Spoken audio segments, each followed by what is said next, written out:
Okay, sure, Renee. My name is Laurie Courage. I'm certified as both a plant-based nutrition educator and I'm certified as a health coach. And I'm actually certified as a chef as well. And I live in the New York metropolitan area on Long Island, right outside New York City.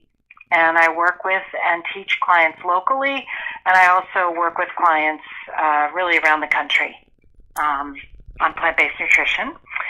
And my inspiration in becoming a coach, so we'll talk later about just my own journey, but my inspiration in becoming a coach is because I had spent my 40s going through several health conditions that were a little confusing to me. They seemed to come out of nowhere, and I was noticing sort of no pattern. There were just a bunch of different little things that were going on with me that started to get worse. And more than that, I looked at my friends and family who were 10, 15, 30 years older than I was, and they were dying. And they were dying, not only were they dying, but they were dying for the last 10 years of their life. So it wasn't like one day they passed away. It was sort of like they started going to the hospital, or they started having chronic health conditions, or they could no longer travel, or they could no longer digest their food, or they got rheumatoid arthritis, or they had terrible cancer and were in and out of hospitals.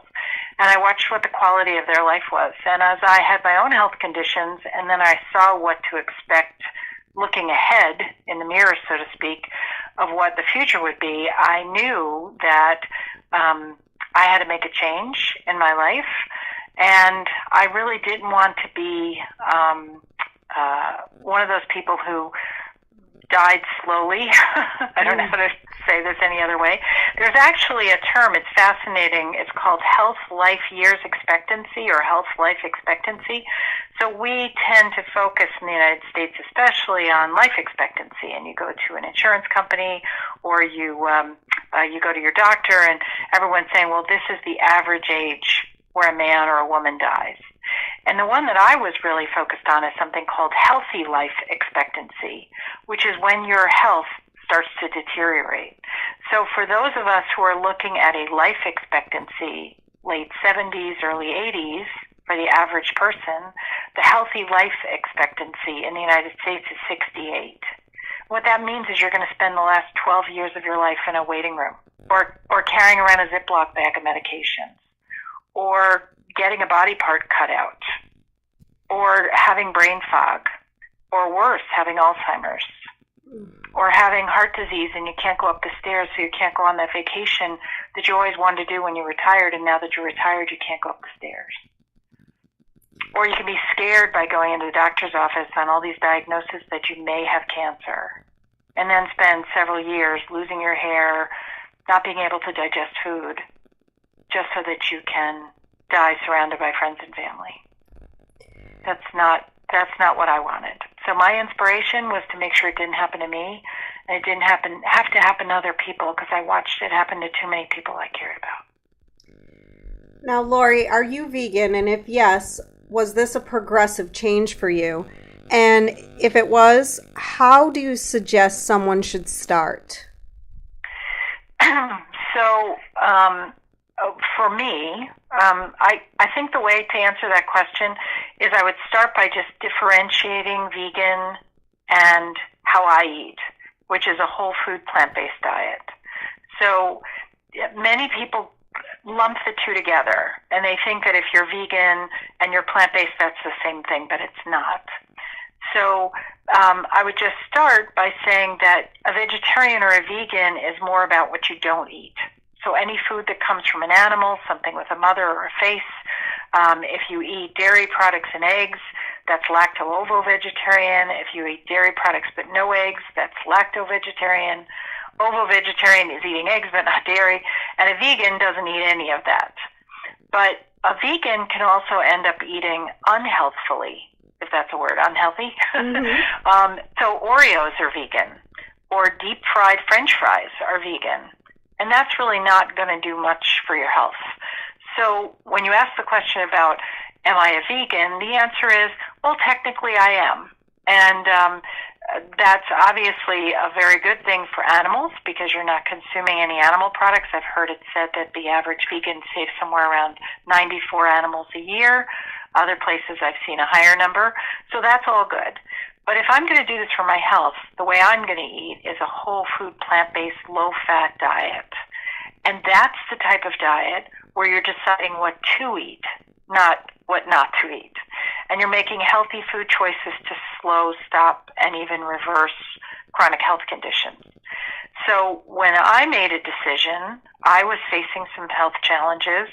I was being told yet again by a doctor that there was a medication that I would probably benefit from being on the rest of my life, and I should probably be prepared because I was probably going to start taking that medication in a few months. And I went home and I read a book that I had had on my shelf for a long time, The China Study, written by Dr. T. Colin Campbell, biomedical researcher extraordinaire, who wrote a seminal work on large population in China, along with other research projects that showed the power, the positive power on food on reversing disease. I had that book for a year and a half on my shelf, and it wasn't until my doctor said, you know, now it's time. You're going to have to start taking a medication the rest of your life. I said, you know, I'll get back to you. I read the book that afternoon, 450 pages, all of it. The next day I became a vegan, as you refer to it, which was really whole food plant-based. And 3 weeks later, when I went back to the doctor, my blood work was not only totally normal and not in requiring a lifetime of medication, but my blood work was actually better than my doctor's.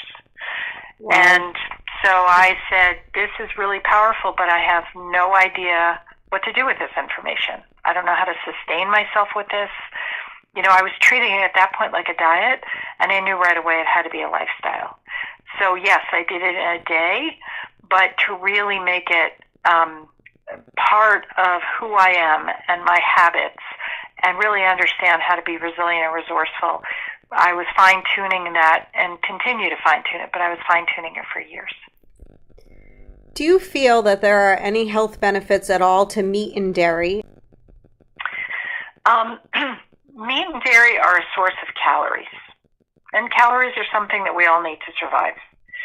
However, if you really look at how our bodies are designed to digest food, to chew food, what can happen as a consequence of meat and dairy, it's very clear that our bodies are really meant to eat a starch-based diet full of fruits and vegetables and beans and legumes, and not so much on meat and dairy. Dairy itself is actually a food. If there was any one of those foods that I would recommend somebody cut out of their diet first, it would be dairy. Dairy is basically the milk for a baby cow. So you can imagine the protein makeup of dairy is different than breast milk. And if you can imagine a cow growing to 1,000 pounds in a matter of 6 months, I don't think any of us want to do that. There's also growth hormone, not only because these cows, unfortunately, are not eating in their traditional way. They're eating a lot of grains and supersaturated foods that have a lot of pesticides and other hormones in them because they're trying to get the cows to give milk throughout the year. Even if you were to drink milk from the most organic of cows, you're still getting excess hormones. And the growth factor 1 in the milk is actually causing a lot of things to grow. It's causing your body to age, and more importantly, it's actually causing cancer that probably is existing inside of you to grow. So milk is actually something that I never recommend. And many times vegetarians come to me thinking they're eating a very healthful diet. And after we work together and they understand what's actually in milk and cheese and what it's doing to them, it's also the number one source of saturated fat in the American diet. And saturated fat is very closely linked to a lot of our chronic diseases like obesity, heart disease, diabetes. Meat also has many of the same characteristics, the animal protein as well.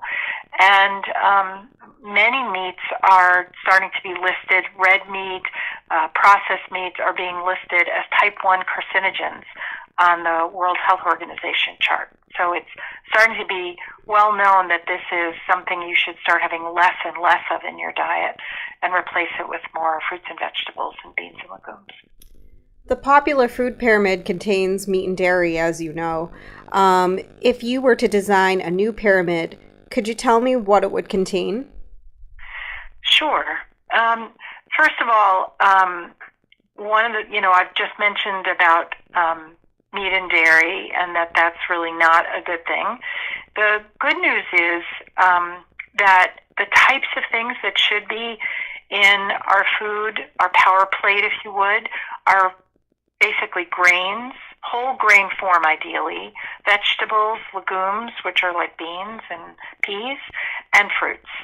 And in addition to that, water is a great source of liquid nourishment as compared to the other sources that you've seen in the past. The only thing that we don't get from eating those four, so we get everything we need. We get our protein, our calcium, our iron. The only thing we don't get by eating a plant-based diet, we get sufficient number of calories. We have the ability to lose weight without counting calories. It's a very satisfying, delicious, nutritious way to eat. The only thing we don't get is B12. And so we take that in supplement form. But other than that, you're getting everything that you need and sufficient nutrients as long as you're eating a rainbow of color. And do you get a lot of clients that are concerned with protein? And if yes, what do you tell them? Sure. Protein is fascinating because you can go back to the 1800s to see where the term protein came from. It was linked to the word proteus, which means first. And so going back for 150 years, we've been led to believe that this was the most important thing in our diet. And if you actually read through the history of how we got to the recommended daily allowances, let's just say there was a lot of rounding up. And so everyone kept saying more has to be better. And so, of course, one of the first questions I always get is, well, where do I get my protein? Well, breast milk, which is the ideal food for a baby, forever. That's what our bodies are designed to eat when we first start out. And we double in size in 6 months just eating breast milk or drinking breast milk. And do you have any idea what percentage protein is in breast milk? About 3 to 5%. What's amazing to me is we all spend all of our time talking about, well, I have to get enough protein. There is not one documented case go to PubMed, go to all the research articles, there's not one documented case of anyone ever being protein deficient as long as they were eating enough calories. There are a few illnesses where they could potentially deplete the protein that they're ingesting, but in terms of a regular person eating, there's not one case in history of someone who's protein deficient. We actually only need about 0.8 grams of protein per kilo of body weight each day, and so for somebody who's like 150 pounds, that would be about 50 grams of protein. It's 8 to 10% of your calories. It's really easy to do when you have some tofu and some beans. Matter of fact, there's protein, half of broccoli by weight is protein. You're getting protein in almost all of the foods that you're eating, well sufficient of what you need. So one of the things that and by the way, typically vegans are getting 70% more than the recommended daily allowance. Mm-hmm. So protein isn't really an issue. You're getting what you need. The interesting part is that diets rich in animal protein end up, a recent study in 2014 showed that they are linked to a 5-fold increase in risk of death from diabetes and a 4-fold increase in risk of death from cancer, which is factors that are comparable to smoking. So if you eat too much protein, you actually have the same risk factors as somebody who smokes as it relates to dying from diabetes and cancer. So the opposite is the truth. What I usually will tell people is, don't ask me where do you get your protein. My question to them is, where do you get your fiber? Because because what we really are is we're not protein deficient. Nobody is. And as a matter of fact, all those whey shakes at the gyms, those are really not helping. Those are actually causing more of a problem. But if I asked everybody, where do you get your fiber? And you look at the standard American diet, typically people are only consuming 5 to 10 grams of fiber. Well, as somebody who eats a plant-based, a whole food plant-based diet, not a junk food vegan, but a whole food plant-based diet, I probably eat closer to 50 or 60 grams of fiber a day. Wow. And why does that matter? Well, fiber is the thing that's going to help you lose weight. It's going to get rid of your cholesterol. It's going to export it on the way out the door. It's going to keep you regular. It's going to clear out your colon. It's going to get rid of your arthritis. It's going to displace all the other junk foods or bad foods so that you feel full. By feeling full, you're not going to have to count calories, and you're going to lose weight gradually on your own. And you're bringing all these phytonutrients into your body. So the bottom line is, gradually, you can't do it necessarily all at once, but gradually adding more and more fiber to your diet makes you a much healthier person. And most of the chronic diseases that are out there are really fiber deficiency diets, not protein deficiency. Does that make sense? Yes.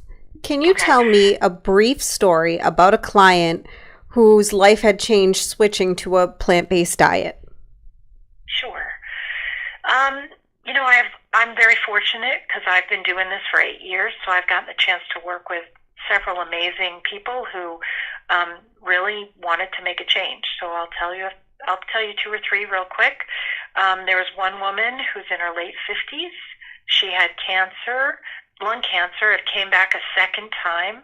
The doctor was treating her with all the typical Western medical treatments in terms of chemotherapy and radiation and such.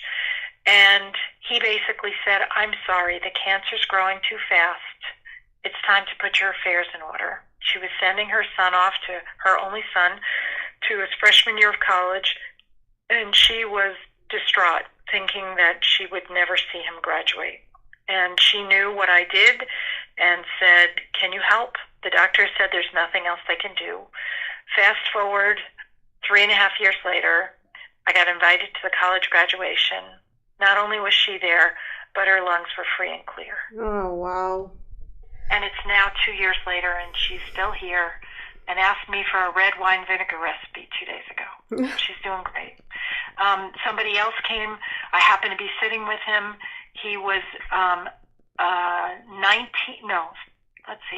17 years a diabetic, on 9 medications, about 280 pounds, retired cop, and was facing sleeve surgery. So they were going to do a gastric bypass, which he did not want to have.